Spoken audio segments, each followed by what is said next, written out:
Breaking tonight, a scandal over what looks like an intentional effort to mislead voters explodes, with new video of a key White House advisor underscoring just how stupid he thinks Americans are. Welcome to the Kelly File, everyone. I'm Megyn Kelly. In the last 24 hours, a scandal involving a key White House advisor has blown up. And now we are waiting for some sort of on-the-record explanation from the administration. It started when video surfaced yesterday of MIT economist Jonathan Gruber, one of the key architects of Obamacare, speaking at a healthcare forum last year, describing on camera the effort to hoodwink what he called stupid American voters. This bill was written in a tortured way to make sure CBO did not score the mandate as taxes. If CBO scored the mandate as taxes, the bill dies. Okay, so it's written to do that. In terms of risk-rated subsidies, if you had a law which said healthy people are going to pay in, it made explicit that healthy people pay in and sick people get money, it would not have passed. Okay, just like lack of transparency is a huge political advantage, and basically, call it the stupidity of the American voter or whatever. But basically, that was really, really critical to getting the thing to pass. And, it's the second best argument. Look, I wish Mark was right. We can make it all transparent. But I'd rather have this law than not. So it's kind of like his reporter story. Yeah, there's things I wish I could change, but I'd rather have this law than not. That caught fire. And today, Mr. Gruber, who declined our invitation to explain his remarks here on the Kelly File, went on a little-watched daytime broadcast on MSNBC to say his remarks were spontaneous and careless. The comment in the video were made at an academic conference. I was speaking off the cuff, and I basically spoke inappropriately, and I regret having made those comments. It was off the cuff. He didn't mean it.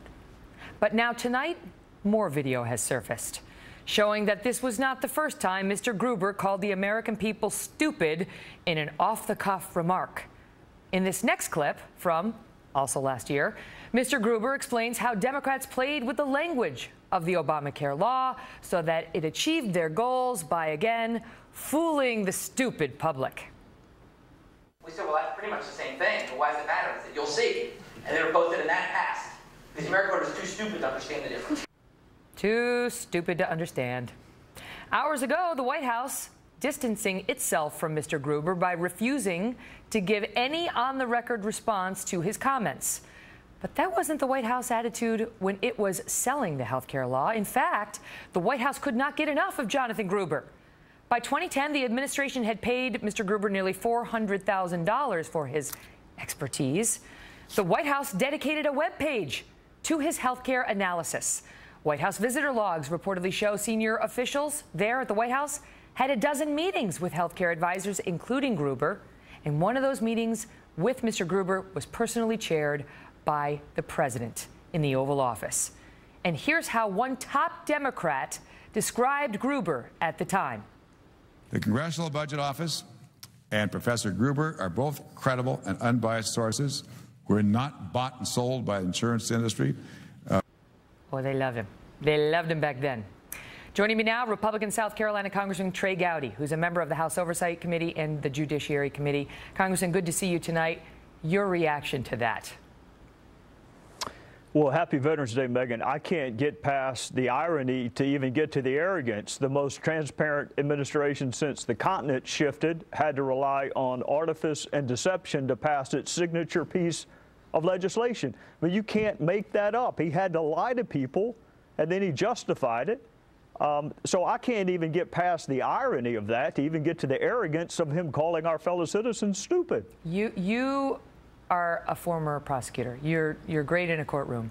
Have you ever, this is smoking gun. This is the smoking gun piece of evidence where for years now, the American public has disliked the law, has complained that they felt it was crammed down their throats, that there was dishonesty in the process, that they were not told the full story. And now you've got the chief architect of the law, or one of them, on camera saying, yes, we had to lie because you are too dumb to know what's good for you. Yeah, it's really serious in a participatory democracy when you tell your fellow citizens that you're either not smart enough to understand the truth or we can't tell you the truth because you wouldn't go along with it.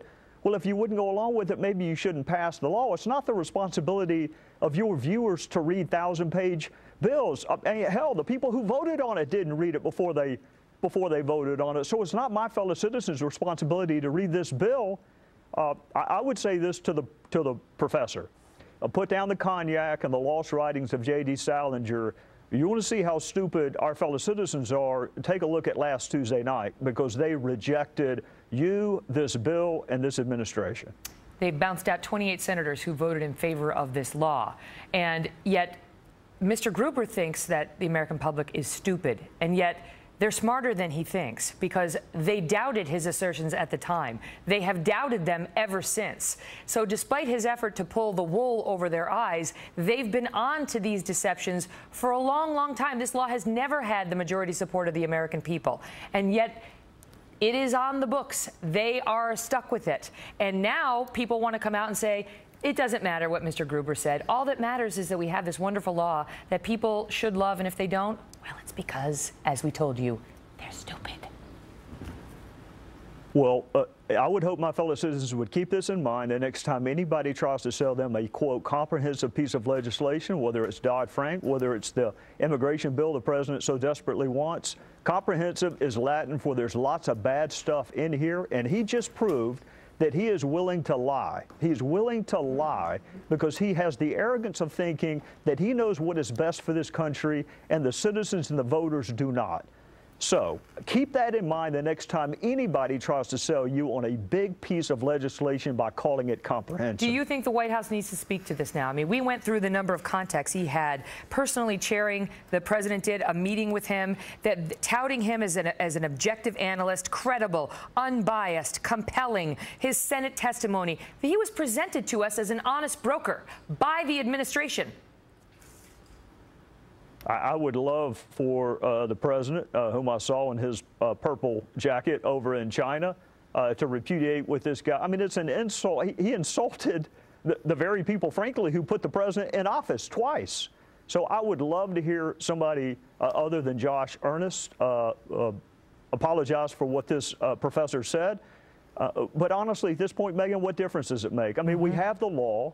That we were sold a false bill of goods. It's going back to court, and they're laughing all the way to the bank because they lied, they got away with it, and they got the bill that they wanted. So my fellow citizens have to keep in mind, fool me once, shame on you. Ever fool me again, shame on us.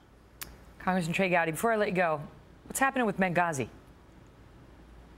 We have a very robust investigative plan that will kick off in December. And Megyn, I can tell you, my goal was to have an investigation where witnesses who had never been talked to before felt comfortable coming forward because of the seriousness of our investigation. And that is precisely what is happening. So it is not with a lot of fanfare, and there aren't a lot of public hearings. But trust me when I tell you, we are making tremendous progress.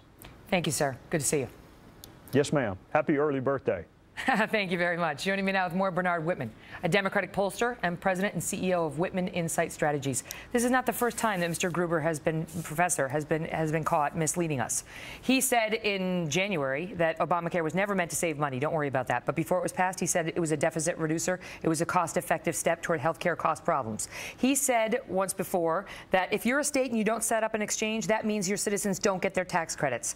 Then when the states decided not to set up exchanges and to go on healthcare.gov and said we want our tax credits anyway, he said, here you go, you can have them. Forget all that stuff I said before. Now he comes out and says, oh, all the stuff we said about taxes, that was BS, and this other stuff, it's all BS. We had to do it because we had to get this law passed, and sorry. You know what it proves? It proves that Gruber may be a decent policy expert with respect to health care, but he's a political idiot.